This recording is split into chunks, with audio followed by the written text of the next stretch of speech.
अपना टॉपिक हम प्रारंभ कर रहे हैं। जो आपकी एलटी का फर्स्ट पेपर है ये उससे रिलेटेड रहने वाला है। देखिए पहला ही प्रश्न पुनः हम श्रृंखला को प्रारंभ कर रहे हैं।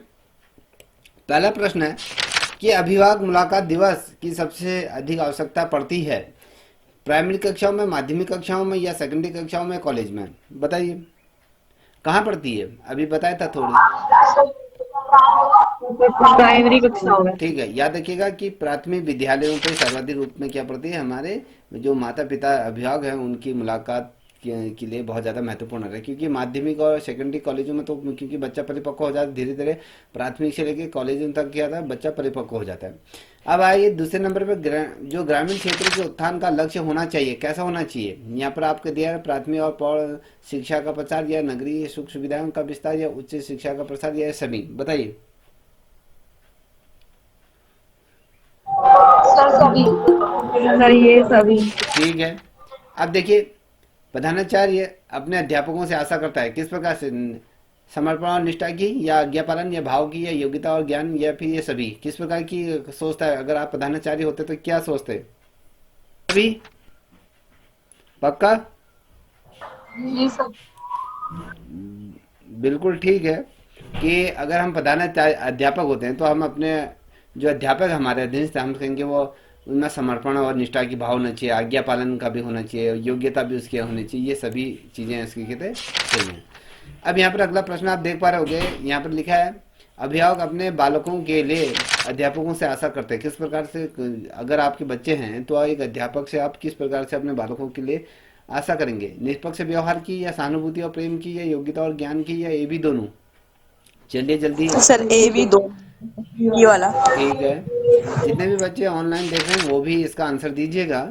ठीक है, इनके साथ साथ अपना भी मूल्यांकन करते हुए चलेगा। अब अगला प्रश्न आप देख पा रहे होगे, ये कह रहा है कि यदि आपसे किसी गंभीर विषय पर भाषण देने के लिए कहा जाए तो आप क्या करेंगे इस कंडीशन में? ठीक है, इस विषय पर मित्रों से सलाह लेंगे, या स्पष्ट से मना कर देंगे, सहज तैयार हो जाएंगे, या फिर कुछ देर का समय लेंगे? बताइए। सी वाला तैयार हो जाएंगे। बिल्कुल ठीक है, ये सहज अब क्या हो जाए तैयार हो जाओगे। तो ये वाला जो प्रश्न है इसको किसी कॉपी में या नोट कर लीजिए, क्योंकि ये अत्यंत महत्वपूर्ण है। कई दफ़े क्वेश्चन पूछा गया है, ये अपने आप में बेहतरीन क्वेश्चन है। अब आप देख पा रहे होगे कि अगर हम देखें आज के युग में, देखें वैज्ञानिक युग में, छात्रों को आध्यात्मिक ज्ञान देना क्या आवश्यक है? क्यों आवश्यक है? या पिछड़ापन है, या आवश्यक है, या अनावश्यक है, संभव है? तो क्या होता है आज की डेट में, क्या जो छात्र होते हैं छात्रों को वैज्ञानिक युग में क्या देना सर चाहिए? आवश्यक। आवश्यक? सर आवश्यक है। ठीक है, बताओ आवश्यक क्यों होता है? मैंने पूर्व में सर बताया। ताकि वो लोग मतलब नए वैज्ञानिक युग के साथ साथ अपने आध्यात्मिक युग से भी जुड़े रहें करके उनको उसका भी ज्ञान में होता रहे। ठीक है, बिल्कुल ठीक है। चलिए अगला प्रश्न आप देखते हैं। यहाँ पर कह रहा है कि विद्यार्थियों के सभी कार्यक्रमों में भाग लेना चाहिए। जो विद्यार्थी होते हैं उनको सभी कार्यक्रमों में भाग लेना चाहिए। इससे, क्योंकि इससे सीखने का अवसर मिलता है, ये व्यक्तित्व का विकास होता है, या आत्मविश्वास के साथ आपके जो विकास का कहीं ना कहीं सहायता मिलती है, या सभी? तो क्या हो सकता है? सर डी वाला, ये सभी। नहीं, ये सभी। बता सकते हैं ये आपने आंसर क्यों कहा इसको? ये सभी? सर क्योंकि किसी कार्यक्रम में भाग लेने से हमारे मतलब सर्वांगीण विकास होगा हमारा, हमको उसमें मतलब हमारा जो झिझक होती है वो भी दूर होगी, हमारे आत्मविश्वास में उसमें उन्नति होगी उससे पार्टिसिपेट करने से प्रोग्राम में हमको कुछ नया सीखने का वो मिलेगा अवसर। चलिए, वेरी गुड। अगला प्रश्न देखिए, किसी भी विषय वस्तु को छात्र को सरलता से सिखाने के लिए अध्यापक का सर्वप्रथम गुण होना चाहिए। एक अध्यापक जो होता है वो कैसे बच्चों को बेहतर से बेहतर पढ़ा सकता है, सरलता से सरल तरीके से? उसका सर्वप्रथम गुण होना चाहिए आत्मविश्वास, या वस्तु ज्ञान का, या फिर या प्रभावी अभिव्यक्ति, या सहृदयता। इससे पूर्व हमने अभी क्वेश्चन पे चर्चा सर करी थी। आत्मविश्वास। हैं? आत्मविश्वास? से प्रभावी। सर प्रभावी अभिव्यक्ति। हाँ, तो आत्मविश्वास कौन करे? आत्मविश्वास जब हो, मान लीजिए आप अगर आप टीचर बनोगे, तो टीचर बनने के लिए क्या हो गया, पहले तो आपके अंदर आत्मविश्वास होगा ना, कि भैया मैं एलटी की तैयारी कर रही हूँ, तो आपके आत्मविश्वास के बिना तो एलटी की तैयारी नहीं कर सकते। अगर आप विषय वस्तु का ज्ञान कहते हो तो वो भी गलत होता है, क्योंकि आप एलटी क्वालिफाई करके जा रहे हो, इतने हजारों लाखों शिक्षकों में आप कंपटीशन दे रहे हो, और अपने जो बच्चा निकलता है वो अपने सब्जेक्ट में क्या है, माहिर होता है या परिपक्व होता है, वो शानदार तरीके से उससे बहुत ज्ञान होता है, तो इसलिए वो सिलेक्शन होता है उसका। अब ये जो है आपका सी जो आप कह रहे हो वो बिल्कुल सही है, प्रभावी अभिव्यक्ति व्यक्तित्व की बात करते हैं, ठीक है। अब यहाँ पर आप देख पा रहे होगे, हम यहाँ पर पहुंचे थे कि विद्यालयों में खेल के आयोजन का उद्देश्य होता है, जो भी ऑनलाइन देख रहे हैं तुरंत आंसर दीजिए, छात्रों को किसी कार्य में लगाना या शरीर से हष्ट पुष्ट बनाना होता है, प्रतियोगिता खेलों के लिए तैयार करना होता है, या बालक का सर्वांगीण विकास। सर बालक का सर्वांगीण विकास। ठीक, कौन क्या होगा, ए? डी। बिल्कुल ठीक है, डी इसका सर्वांगीण विकास होगा, ठीक है। अब आते हैं अगले प्रश्नों की तरफ। हमने कहा था कि इससे पूर्व हमने इस पर चर्चा करी थी कि एक छात्र की दृष्टि से विद्यालय में जो छात्र संगठन के बारे में आपकी धारणा है, क्या जो प्राथमिक विद्यालय से लेकर अगर हम कहें हाई सेकेंडरी तक अगर हम कहें, तो वहाँ पर अगर छात्र संघ का गठन होता है तो उससे क्या होता है, इससे कोई लाभ नहीं होगा, विद्यालय में दादागिरी फैलती है, शिक्षकों के अन्याय के विरुद्ध लड़ने का साधन होता है, या छात्रों में नेतृत्व करने की भावना बढ़ती है? सर छात्रों में नेतृत्व की भावना बढ़ती है। ठीक है, बिल्कुल ठीक है, मगर आज की तिथि में इसका उलट हो रहा है। तो छात्र जो भी छात्र संघ का जो गठन होता है वो या तो दादागिरी करता है या फिर टीचरों से पंगे लेता है, तो उसमें छात्र संघ का आज का जो मतलब है यही यहीं तक सीमित हो गया है, ठीक है। अब ये है जो बेसिकली इसका जो मतलब होता है शिक्षा के क्षेत्र के अंदर का, तो वो है कि भैया छात्रों में नेतृत्व की क्षमता बढ़ती है। तो ये प्रश्न भी बहुत अच्छा है, इसको भी नोट नोट डाउन करते हुए चलिएगा। अब आते हैं अगला प्रश्न, आप देख पा रहे होगे हर्बर्ट की जो 5 जो प्रणाली है उसमें एक दोष की हमने बात करी, तो इनके 5 चरणों वाले प्रणाली है, इसमें एक दोष है, तो कौन सा दोष है? इसमें 4 ऑप्शन दिए, छात्रों को निष्कासन निष्क्रिय बनाना, और शांति कक्षा वातावरण को लोकतंत्र की ओर ले जाना, और अध्यापक को कम महत्व देना, विधि को सबसे अधिक महत्व देना, या फिर ज्ञान को कम महत्व देना, क्या होगा? सर छात्रों को निष्क्रिय बनाया तथा कक्षा वातावरण को ले जाना। चलिए, ए वाला। ये तुमने तो कहा, चलिए आगे चलिए, अच्छा है, आंसर सही है। तो क्यों, मुझे बता सकती हो कि ऐसा क्यों होता है? आपने पढ़ा है? क्योंकि सर छात्र सबसे मेन है हमारे उसमें, और छात्र को निष्क्रिय नहीं बनाया, मतलब छात्र हमेशा सक्रिय रहेगा। अब इसमें कह रहा है कि कक्षा वातावरण को लोकतंत्र की ओर ले जाना।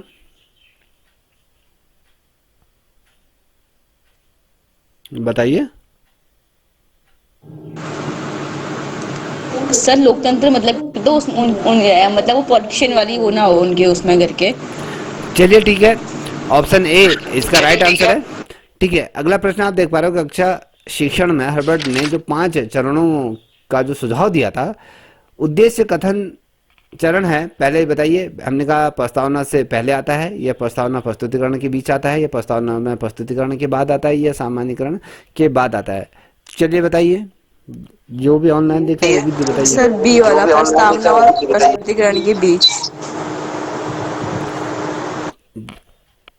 चलिए ठीक है, option B as a right answer है। इसके बाद आप सभी लोग आंसर दीजिएगा, एक ही बच्चा आंसर ना दे।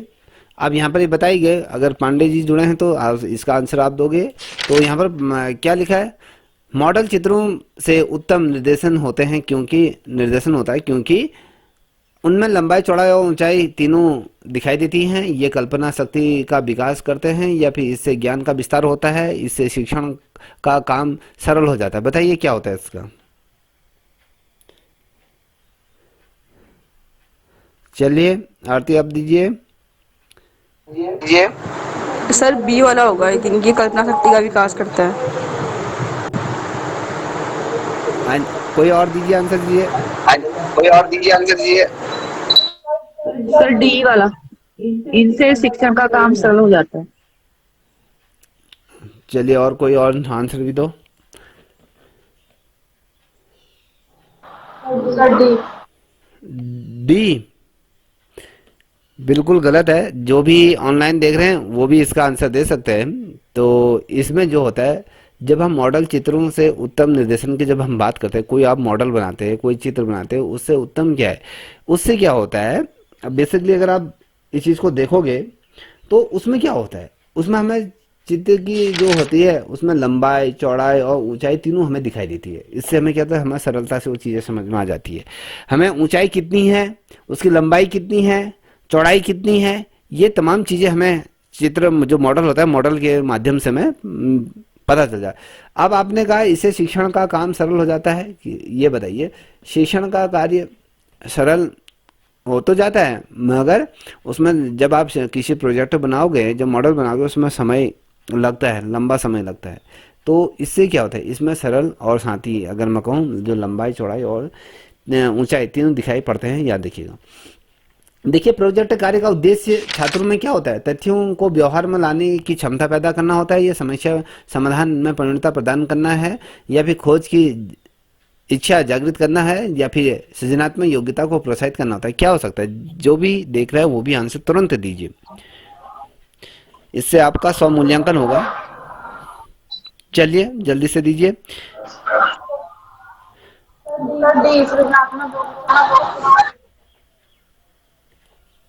क्या कहा आपने, सृजनात्मक योग्यता को प्रोत्साहित करना, और कोई?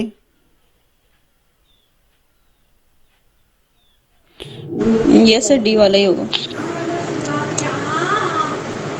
ठीक है, इसका D as a right answer है, क्योंकि सृजनात्मक योग्यता को प्रोत्साहित कर कि बच्चे के अंदर का क्या होती है, जिज्ञासा पैदा होती है, क्या है, जो सृजनात्मक किसी चीज़ को गढ़ना और उसकी योग्यता में कहीं ना कहीं प्रोत्साहित करता है। तो ये D option as a right answer है। अब यहाँ पर आप देख पा रहोगे अगला प्रश्न, निम्न प्रश्नों में कौन सा जो प्रश्न है समस्या प्रधान है। ऐसा कौन सा प्रश्न है जो समस्या प्रधान है? यदि पृथ्वी पर सारी वनस्पति नष्ट हो जाए तो क्या होगा? औरंगजेब की मराठा नीति के क्या परिणाम निकले? सूती कपड़े किस वस्तु से बनते हैं? तो गुजरात में खाद्यान्नों की प्रमुख जो फसल कौन सी है? तो इसमें क्या करें, निम्न प्रश्नों, तो इसमें क्या सर ए वाला होगा, यदि पृथ्वी पर सारी वस्तुएं नष्ट हो जाए तो क्या होगा? ए, सभी का ये ए है। तुमने ए कहा, तो ए को मुझे बता सकती हैं, तो आपने ए क्यों चुना? सर क्योंकि ना इसमें जो क्वेश्चन है वो बोल रहा है कि समस्या प्रधान, मतलब बच्चा सोचेगा कि क्या करना है क्या नहीं करना है। बाकी जो आंसर होते हैं वो सटीक है कि हमको इतना, उसका आंसर एक शब्द का मतलब कि ये इसका आंसर ये होगा करके। उसमें क्या है, बच्चा अपना दिमाग लगाया कि मतलब क्या क्या हो सकता है, कैसे हो रहा है, क्यों हो रहा है, उसमें पूरी जानकारी लेगा उस चीज़ के बारे में कि नष्ट हो रहा है तो क्यों हो रहा है नष्ट, किस चीज़ की वजह से हो रहा है, कितना हो रहा है, क्या हो रहा है, सब कुछ। बिल्कुल सही है, आपने इसका अच्छी तरह से वर्णन करा। क्योंकि आपने जैसे औरंगजेब की मराठा नीति की बात करें, उसका परिणाम क्या है, कोई ना कुछ परिणाम निकला होगा। सूती कपड़ा किस वस्तु से बनता है, उसका भी एक से मोटा मोटा शब्द निकल आता है। तो इसमें सही कहा आपने कि किन कारण से नष्ट हुआ, वो कहीं ना कहीं अपनी क्यूरियोसिटी को जागृत करेगा, जिज्ञासा आएगी उसमें। तो ऑप्शन ए ही इसका क्या है, राइट आंसर है। ठीक है, अब अगले प्रश्न की तरफ बढ़ रहे हैं। तो यहाँ पर आप देख पा रहे होगे, यहाँ पर निम्न में से किस विद्वान का कहना है खेल बालक की जन्मजात स्वाभाविक प्रवृत्ति है? तो कौन है, टंडन है, मैकडूलर है, या नंग है, या वेलेंटाइन करके है? तो कौन है, कोई बताएगा? सर वैलेंटाइन है क्या? हाँ, चलिए कौन है बताइए, आप बताओ। Sir D Valentine. और कोई?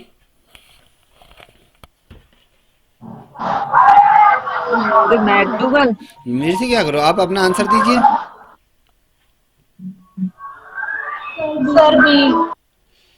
बी वाला। बिल्कुल ठीक है, मैकडूगल ही वो है। इनके ही द्वारा जो ये विद्वान हैं शिक्षा के, अगर कहें शिक्षाविद के रूप में अगर इनको देख सकते हो, इन्होंने जो एक थ्योरी दी, तो उन्होंने कहा कि जो खेल होता है वो बालक की जन्मजात प्रवृत्तियाँ, जो स्वाभाविक प्रवृत्ति होती है वो खेलता है। ठीक है, ये इसका राइट आंसर है। क्या है आपका, मैकडूगल। अब यहाँ पर आप देख पा रहे हो आवृत्ति के सिद्धांत का उद्देश्य है क्या है? अर्जित ज्ञान को स्थायी ज्ञान बनाने के लिए उसे दोहराना, पाठ्य या विषय को सरल बनाना, या गृह कार्य को सरल बनाना, या कंठस्थ करना। तो क्या हुआ बताइए। चलिए, जो भी इसे देख रहा है वो आंसर दे सकता है। तुरंत मेरे आंसर देने से पूर्व आप दीजिए। सर ए। ए वाला। चलिए ठीक है, इसका जो आवर्ती सिद्धांत का उद्देश्य हो जाए, जो ज्ञान हमें जो अर्जित होता है उस ज्ञान को स्थायी बनाने के लिए हम क्या करते हैं, उसको दोहराते हैं। मान लीजिए अभी हम क्लास चला रहे हैं, अभी जो जो प्रश्न आप लोगों के सामने आ रहे हैं, अभी क्या है, ये अर्जित ज्ञान है। अब इसको स्थायी बनाने के लिए क्या करोगे, आप जब ये वीडियो देखोगे या फिर ये प्रश्न की पीडीएफ जब आपके पास पहुंचेगी, जब इसको एक बार दोबारा हल करोगे, तो इससे क्या होगा, जो आपका जो ज्ञान है वो स्थायी बन जाएगा, आपको हमेशा के लिए वो याद रह जाएगा। ठीक है ना। अभी जैसे हमने पूर्व में जो पहले 2-4 क्वेश्चन रखे थे, तो उसको पूर्व में हमने जब बताया था तो सरलता से आपने उस चीज़ को बता दिया था। तो उसी प्रकार से इसका मतलब होता है। अब देखिए, ये कह रहा है कि छात्रों को पहले कोई सामान्य नियम बताकर उसके बाद उस नियम के उदाहरण देकर नियम की पुष्टि करने की विधि को क्या कहते हैं, ये बताइए। निगमन विधि या संश्लेषण से विश्लेषण की जो विधि कहते हैं, या फिर अनुभव से तर्क की विधि कहते हैं, या आगमन विधि कहते हैं। चलिए बताइए क्या हो सकता है इसको। जितने भी लोग ऑनलाइन देख रहे हैं वो भी आंसर दीजिए इसका तत्काल।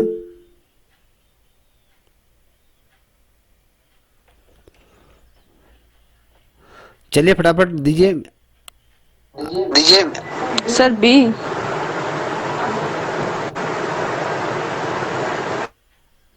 और भी दीजिए जल्दी, जो ऑनलाइन देख रहे हैं वो भी दीजिए।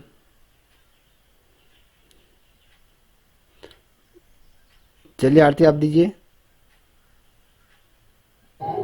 सर इस क्वेश्चन बार बार कंफ्यूजन हो जाता है। हैं? Sir B. D. Sir B संश्लेषण से विश्लेषण। सर ए है। तो तुम आंसर बहुत देर में दे रही है, फटाफट आंसर देना सीखो। इसका क्या कहा आपने? सर ए है इसका। बिल्कुल सही है, ये निगमन विधि इसे कहते हैं। एज ए राइट आंसर है ए। ठीक है। अब यहाँ पर देख पा रहे होगे, अगला प्रश्न है, ये कह रहा है कि प्रश्नों से छात्रों की मानसिक क्रिया जागृत होनी चाहिए, यह उक्ति किस विद्वान की है। ये किस विद्वान ने इस थ्योरी को दी है कि भैया जो प्रश्न होते हैं वो छात्रों की मानसिकता को कहीं ना कहीं जागृत करना होना ये चाहिए, ये कह रहा है। तो राइबन है, या फिर पीटरसन है, या रेमंड है, या इनमें से कोई नहीं। बताइए कौन है। चलिए क्विकली आंसर दीजिए।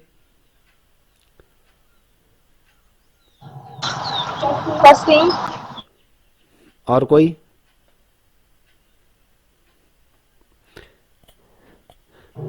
सर सी। सर राइबन।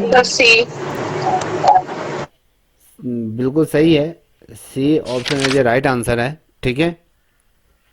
अब यहाँ पर देखिए अगला प्रश्न है कि किसी पाठ को पढ़ने में शिक्षक को सबसे अधिक प्रश्न किस चरण में पूछना चाहिए।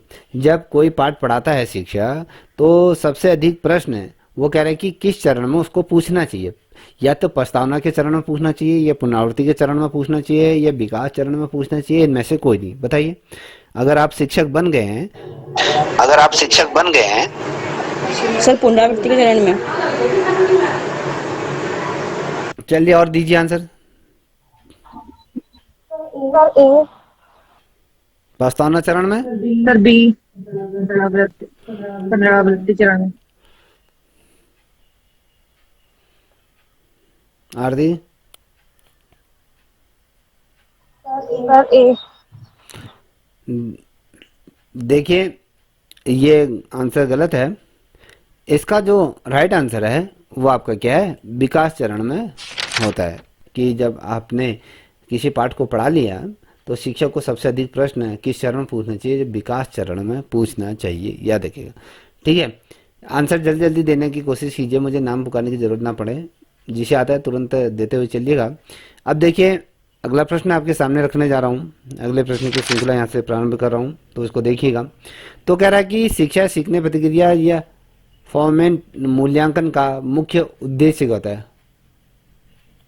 ठीक है, छात्रों को उनके प्रदर्शन के आधार पर रैंकिंग देना, शिक्षक की प्रभाविता का मूल्यांकन करना, सीखने के दौरान सुधार के लिए प्रतिक्रिया प्रदान करना, या शैक्षिक वर्ष के अंत में जो ग्रेड तय करना। क्या हो सकता है? सर सी वाला। हैं? सर सी, सीखने के दौरान सुधार के लिए प्रतिक्रिया प्रदान करना। चलिए और कोई दीजिए। हम्म तो छात्रों और उनके प्रदर्शन के आधार पर रैंकिंग देना। ये कह रही हैं आप? सर सी। बिल्कुल सही है। जो सी है, सीखने के दौरान सुधार के लिए प्रतिक्रिया प्रदान करना होता है। ठीक है, ठीक है, फॉर्मेटिव मूल्यांकन का जो मतलब होता है, ठीक है, फॉर्मेटिव ठीक है, इसका मुख्य उद्देश्य ये होता है कि इससे जो सीखने के दौरान सुधार के लिए ये प्रतिक्रियाएं प्रदान करना होता है। अब अगला प्रश्न देख पा रहोगे, इसका भी आंसर दीजिएगा तत्काल। निम्नलिखित में से कौन सी शिक्षण विधि छात्रों में कृत सोच कौशल को बढ़ावा देने में सबसे प्रभावी है? व्याख्यान आधारित शिक्षण होता है, रट लेने या याददाश्त, या फिर समस्या समाधान गतिविधि और चर्चा, या व्यक्तिगत मौन पठन? सर सी वाला, समस्या समाधान गतिविधियां और चर्चाएं। सी। चलिए, जो भी ऑनलाइन देख रहा हो वो भी दीजिए। इसका जो राइट आंसर है बिल्कुल सही है कि सी, समस्या समाधान गतिविधियां और चर्चा जब की जाएगी तभी छात्रों की जो शिक्षा है वो प्रभावशाली और शानदार वो करेगा। ठीक है, जब हमारी समस्याएं नहीं आएंगी तो हम उसका समाधान कैसे करेंगे, तो ये जरूरी है। अब यहाँ पर आप देख पा रहे होगे अगला प्रश्न, जो बूम का अगर कहीं वर्गीकरण का जो पाठ योजना में उपयोग करने का क्या महत्व है, इससे पूर्व अगली क्लास में ये क्वेश्चन आया था, अगर आपको स्मरण हो तो। ब्लूम का जो वर्गीकरण की जब हम बात कर रहे हैं तो ये क्या है? यह पाठ सामग्री को क्रमबद्ध रूप से आयोजित करने में मदद करता है। यह शिक्षार्थात्मक उच्चता के आधार पर शैक्षणिक उद्देश्यों को श्रेणीबद्ध करने के लिए एक ढांचा प्रदान करता है। यह छात्रों में मानसिक लचन या कौशल के विकास पर केंद्रित होता है, या इसका मुख्य उद्देश्य भावात्मक बुद्धिमत्ता का मूल्यांकन करना होता है। क्या हो सकता है? चलिए बताइए। Sir B. और कोई? Sir B.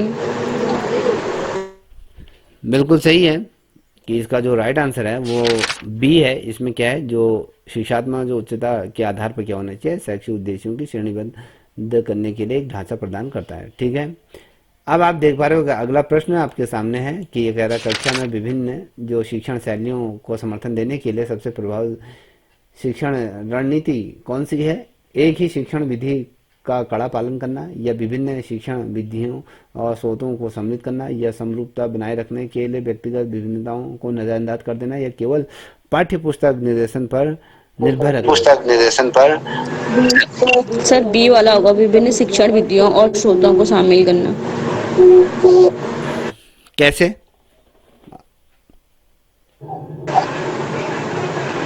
सर क्योंकि देखो, जो पहला ऑप्शन है उसमें तो खाली एक ही बात क्या है, तो कभी बच्चों को सिखाने के लिए हम किसी एक ही रणनीति का प्रयोग नहीं कर सकते हैं। इसके लिए हमारा जो ये डी वाले में केवल लिखा है, तो सर केवल तो वैसे ही भी गलत होता है, मतलब ऑप्शन ना। और सी वाले में ऑप्शन जो है वो है, उसको क्या बोलते हैं, बिल्कुल ही इग्नोर करते हैं, तो वो भी नहीं कर सकते हम किसी चीज को इग्नोर। सर बी में हमारा विभिन्न मतलब अनेक अनेक प्रकार की नई नई तकनीकों से सिखाएंगे बच्चों को, जल्दी सीखेंगे वो। अच्छा, क्या पांडे जी आप बताओ, क्या ये सही है?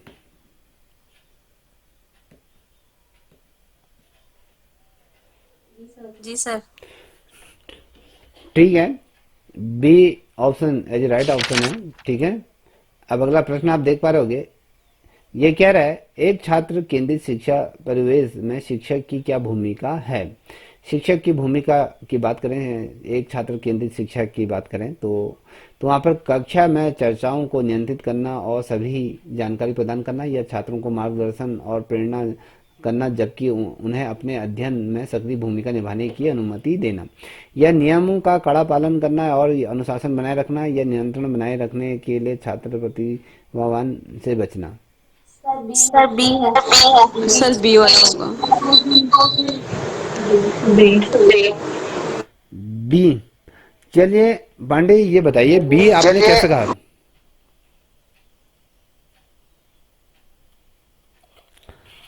सर बाकी तीन ऑप्शन से वो ज्यादा पॉजिटिव है और बाकी तो नेगेटिव है सारे।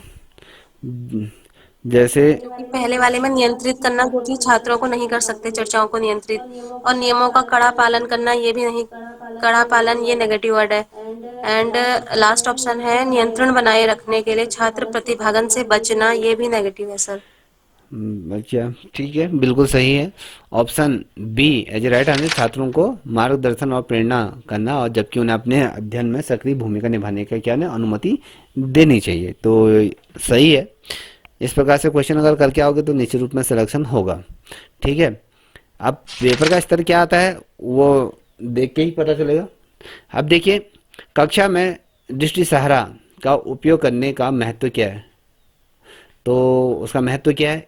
इससे पाठ को आधारित संवाद की आवश्यकता नहीं होती।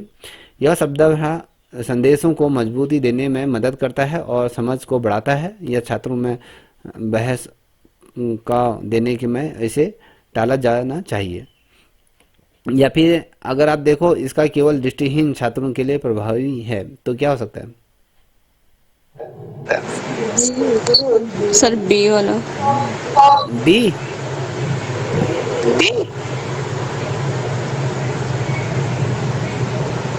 आपने बी बोला ना?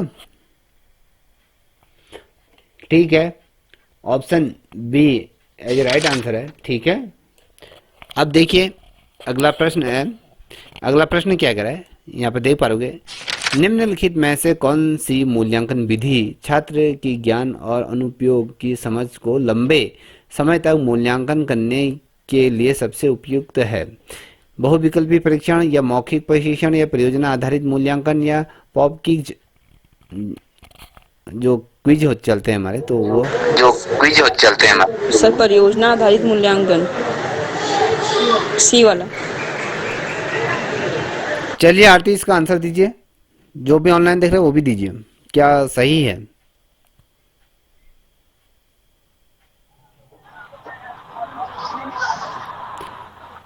चल सर सी। सर सी। बताइए इसको। सही सी आपने कहा तो कैसे कहा, इसको थोड़ा सा बताइए।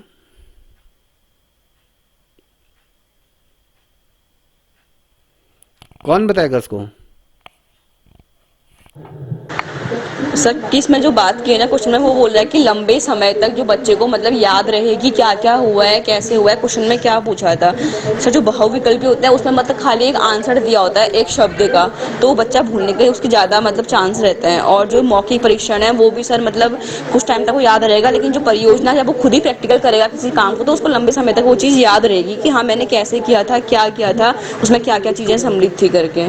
तो इसलिए हम बोलेंगे परियोजना आधारित मूल्यांकन। सी एज ए राइट आंसर है, सही है आंसर। देखिए 8वां प्रश्न है।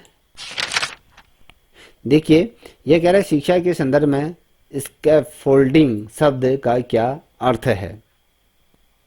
ठीक है, ये इसका अर्थ बताना है आपको कि छात्रों को नए अवसाधन या कहें कौशल को सिखाने में मदद करना, या कक्षा के अंदर भौतिक संचार बनाना, या फिर कड़ी निरंतर शिक्षण योजना का पालन करना, और साथ ही आपका छात्रों की व्यक्तिगत आवश्यकताओं को नजरअंदाज करना, क्या होगा?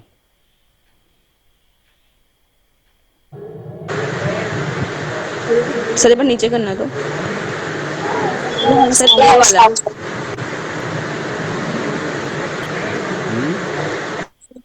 क्या होगा? A option. सर ए वाला, छात्रों को एक नई अवस्था या कौशल सीखने में मदद करना।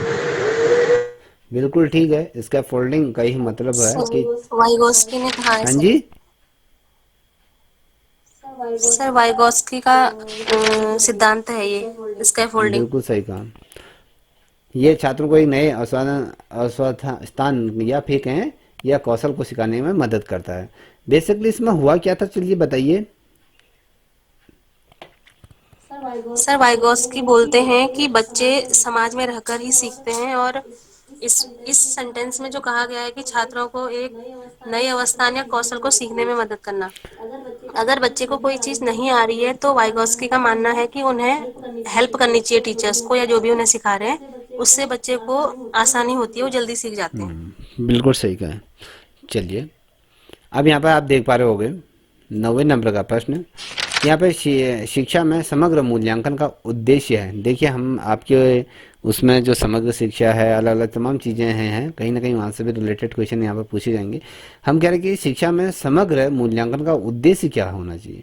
यहाँ पर शिक्षा की जारी रही प्रतिक्रिया को मॉनिटरिंग या मार्गदर्शन करना, या फिर शिक्षा के संदर्भ में सुधार के लिए प्रतिक्रिया प्रदान करना, या शिक्षा के अंत में छात्रों के प्रदर्शन का मूल्यांकन करना, या छात्रों के बीच सहयोगात्मक अध्ययन को बढ़ावा देना, क्या हो सकता है? चलिए को बढ़ावा देना सर डी वाला, डी, छात्रों के बीच सहयोगात्मक अध्ययन को बढ़ावा देना। अच्छा, और लोग बताइए।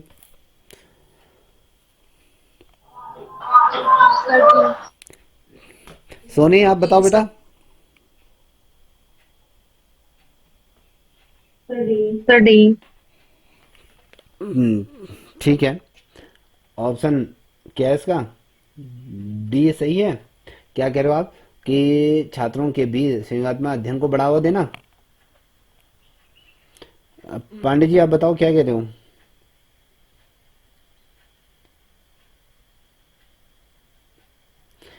Sir B. डी बोलिए। आरती तुम भी बोलो। सर बोल दिए सर डी। चलिए इसका जो आंसर है ना वो बी है ना वो डी है, वो है आपका सी, शिक्षा के अंत में छात्र के प्रदर्शन का मूल्यांकन करना। हम मूल्यांकन कब करेंगे? समग्र शिक्षा का, जब हम शिक्षा में समग्र मूल्यांकन का उद्देश्य की बात करते हैं तो शिक्षा के अंत में क्या होता है, छात्र के जिस प्रकार से उसकी परफॉर्मेंस होती है तो उसका मूल्यांकन करना ही इसका यह समग्र मूल्यांकन कर रहे हैं। समग्र मतलब उसका संपूर्ण मूल्यांकन की बात कर रहे हैं। ठीक है, अब यहाँ पे देख पा रहे हैं 10वें नंबर का प्रश्न ये कह रहा है एक शिक्षक कैसे एक सकारात्मक कक्षा संस्कृति को प्रमोट कर सकता है जो कि विविधता को मूल्य देती है। ठीक है, अब यहाँ पर देखिए विभिन्नताओं को नज़रअंदाज करने के लिए एक समरूप कक्षा वातावरण बनाए रखना या रखकर, या फिर छात्रों के बीच खुली संवाद और आपसी समर्थन को बढ़ावा देना, या छात्रों को उनके विशेष परिक्षेप को अभिव्यक्त करने से रोकने के लिए, या फिर जो है एक साइज फिट ऑल शिक्षा दृष्टिकोण को लागू करके। बताइए क्या हो सकता है? बताइए क्या हो सकता है? सर बी वाला, छात्रों के बीच खुली संवाद और आपसी समर्थन को बढ़ावा देने के लिए। सभी लोगों का क्या मत है? हैं? सभी। बी ठीक है, ऑप्शन बी ही क्या है इसका राइट आंसर है, क्योंकि छात्रों के बीच जब खुला संवाद होगा, जब आपसी समर्थन उनके बीच होगा, उसको बढ़ावा देने के लिए क्या होगा, अच्छी चीज़ें उभर के समक्ष आएंगी। ठीक है, तो ये है। अब यहाँ पर आप देख पा रहे हो 11 नंबर का प्रश्न। 11 नंबर का प्रश्न क्या कह रहा है, कक्षा शिक्षण में वास्तविक दुनिया के उदाहरण और अनुप्रयोगों को शामिल करने का क्या महत्व है।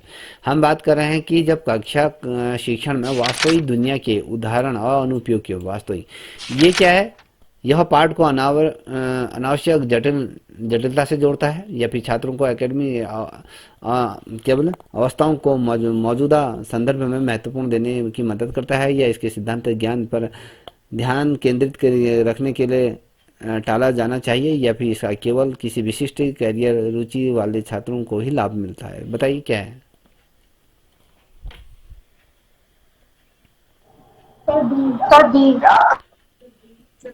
डी।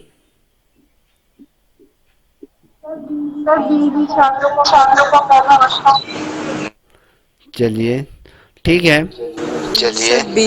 ठीक है, नहीं इसका एज ए राइट आंसर है बी। ये छात्रों को एकेडमिक अवस्थाओं के मौजूदा संदर्भ में महत्वपूर्ण देने के लिए कहीं ना कहीं मदद करता है। ठीक है, ये इसका राइट आंसर है।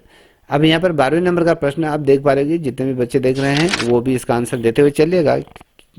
ठीक है, अब यहाँ पर देख पा रहे हैं कि एक ही कक्षा में विभिन्न गतिविधियों के साथ छात्रों को सार्थक करने के लिए कौन सी शिक्षण तय नैतिक रणनीति प्रभावी है।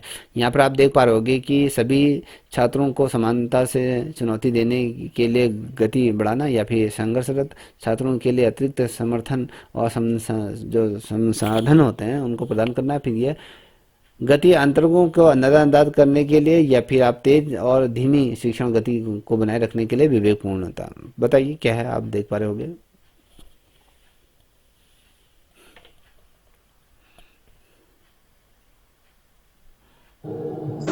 सर डी होगा क्या?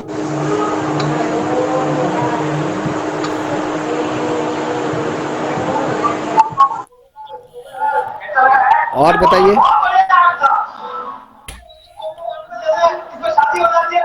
चलिए जिसका माइक खुला है वो बताइए।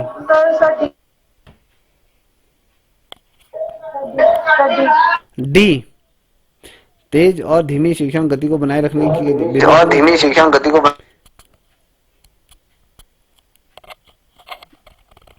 चलिए सोनी आप बताओ।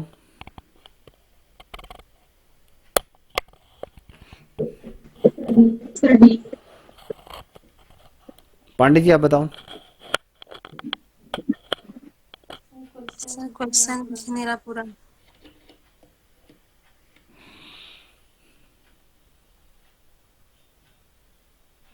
देख लिया।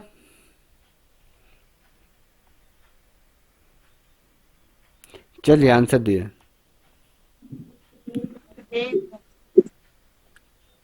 क्या क्या है इसका बताओ।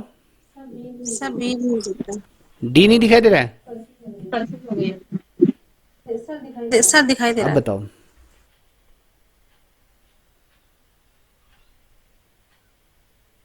इसमें बड़ी देर लगा दी आप लोगों ने, चलिए बताइए। जो भी बच्चा ऑनलाइन देख रहा है वो भी इसका आंसर तुरंत दें। देखिए सर बी। है क्या बोला। Sir B. बी की तरफ जा रही हैं आप। और आरती सोनी ये आप सभी लोग बताओ, ये तो बी की तरफ जा रही हैं। सभी लोग बताओ, ये तो बी की तरफ जा रही हैं। Sir D.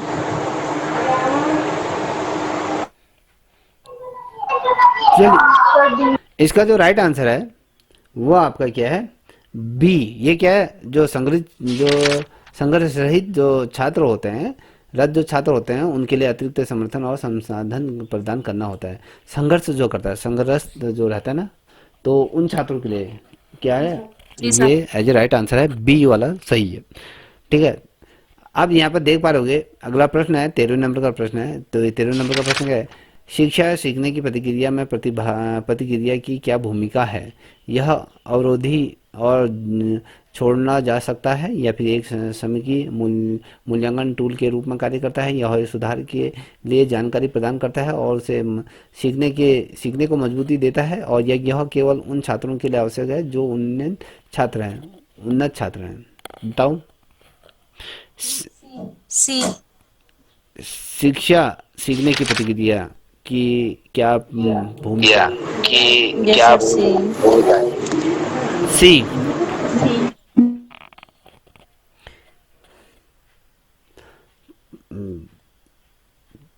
बिल्कुल ठीक है, जो भी सी की तरफ जा रहा है ये क्या है, एक सुधार के लिए जानकारी प्रदान करता है और सीखने को मजबूती देता है, तो ये क्या है, राइट है। अब यहाँ पर आइए 14 नंबर के प्रश्न की तरफ हम अग्रसर हो रहे हैं।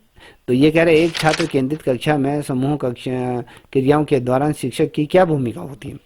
क्वेश्चन को पहले पढ़ लीजिए कि एक छात्र केंद्रित कक्षा में समूह क्रियाओं के दौरान शिक्षक की क्या भूमिका है। समूह कार्य के प्रत्येक पहलू को मार्गदर्शन करना, या छात्रों को लीड करने की अनुमति देते हुए देखना और संवाद करना, या स्वतंत्र अध्ययन को प्रोत्साहित करने के लिए संलग्न नहीं होना, या फिर विशेषता के साथ मूल्य जो भूमिकाएं और साथी क्रियाओं का निर्धारण करना। क्या है सर मार्गदर्शन करना। ए। चलिए जल्दी। Sir B. बी। बी। और च- सर ए। आपने ए कहा तो मुझे बताइए ए किस आधार पे कहा, बताइए बेटा।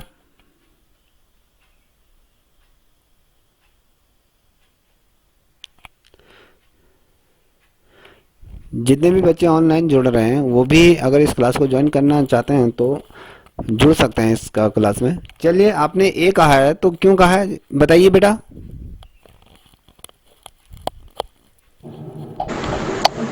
सर समूह का मतलब जो टीचर होगा वो उनको बताता रहेगा कि कैसे क्या करना, मतलब पहले उनका वो करेगा ना मार्गदर्शन कि ऐसे ऐसे करना ऐसे करना, थोड़ी मतलब उनकी हेल्प करेगा ऐसा। जिसने बी कहा है वो भी बताइए। सर बी इसलिए कहा कि छात्र केंद्रित कक्षा है तो छात्रों को लीड करने की अनुमति होनी चाहिए शायद। और किसने कुछ बोला? आरती तुम्हारा क्या होगा? नहीं सर, बाकी सब ए और बी वाले मिक्स हैं। ठीक है, इसका जो ऑप्शन है वो आपका B as a right answer है। ये कह रहा है कि छात्रों को लीड करने की अनुमति देते हुए देखना और संवाद करना। अगर कहीं पर ये कक्षा चल रही है सामूहिक रूप पर अगर चल रही है तो वहाँ पर शिक्षक की क्या भूमिका, तो शिक्षक वहाँ पर देखे कि छात्रों को लीड करने की जो लीडर के रूप में किस प्रकार से बच्चे कर रहे हैं वो अनुमति देना चाहिए, किस प्रकार से वो कर सकता है। और ये चीज़ को देखकर वो फिर क्या करता है, संवाद भी करता है। वो उससे पता भी चलता है कि कौन सा बच्चा कितना एक्टिव है, कितना कर पा रहा है। ठीक है, ये तमाम चीज़ें उसमें आती हैं। ठीक, अब यहाँ पर देख पा रहे होगे हम जो बढ़ रहे हैं अगले प्रश्न की तरफ बढ़ रहे हैं। इस श्रृंखला का अंतिम प्रश्न ये लेके चलिए। ठीक है, तो 15 नंबर का प्रश्न है कि कौन कौन सा निम्नलिखित प्रभावी कक्षा संवाद एक आवश्यक घटक है। यह घटक के बारे में बात कर रहा है। यह प्राधिकृत स्तर पर बातचीत करने के लिए केवल तकनीकी शब्द में बोलना या ध्यान भटकाने के लिए नज़र संरक्षित करना। अब ये छात्रों के प्रश्नों और चिंताओं का ध्यानपूर्वक सुनना और उत्तर देना, या फिर छात्र न जो शिक्षक से छात्र की ओर सख्त और एक तरफा संवाद फ्लो बनाए रखना। बताइए। सर सी है, सी। यस सर सी।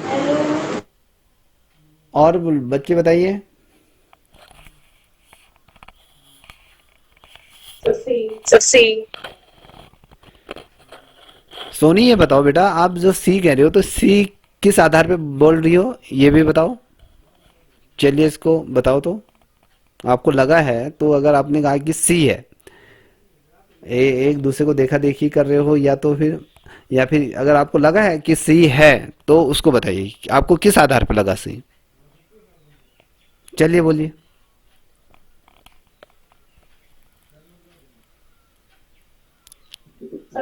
सर इसमें अच्छा जो मतलब एक प्रभावी शिक्षक है उसका काम ये है छात्र के प्रश्नों और चिंताओं का ध्यानपूर्वक सुनो, मतलब वो छात्र के प्रश्नों को सुनेगा और फिर उसके बाद उसका उत्तर देगा।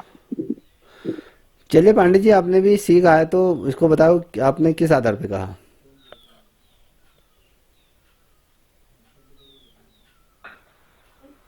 प्रभावी कक्षा में जो संवाद होगा वो छात्र के प्रश्न और चिंताओं को टीचर ध्यानपूर्वक सुनेगा और उत्तर देगा, यही लग रहा है इसमें बाकी ऑप्शंस के अकॉर्डिंग।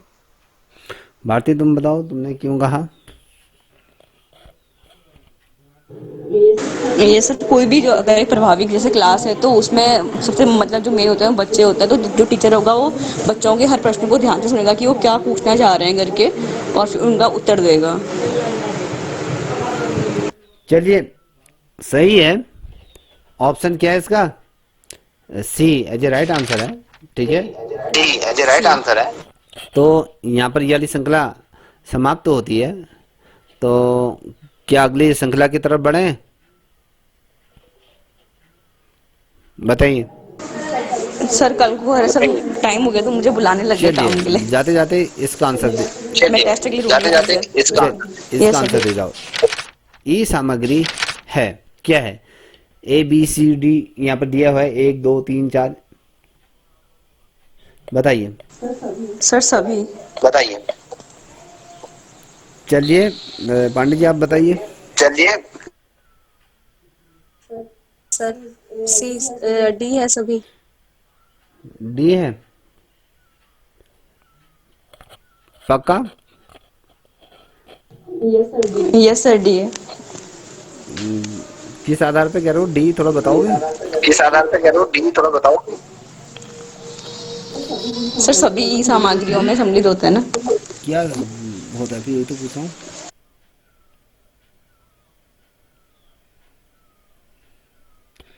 चलिए ये पांडे जी आप बताओ। सर इलेक्ट्रॉनिक सामग्री में। बताइए बेटा। सर ई सामग्री मतलब इलेक्ट्रॉनिक सामग्री, तो ये सारे इलेक्ट्रॉनिक सामग्री ही है। सारे क्या हैं इसमें? इलेक्ट्रॉनिक सामग्री हैं। तो ई का जब जहाँ पर ई शब्द लगता है तो सोच लीजिए वहाँ पर क्या है, सारी टेक्नोलॉजी पर ही आधारित होगा, ठीक है ना।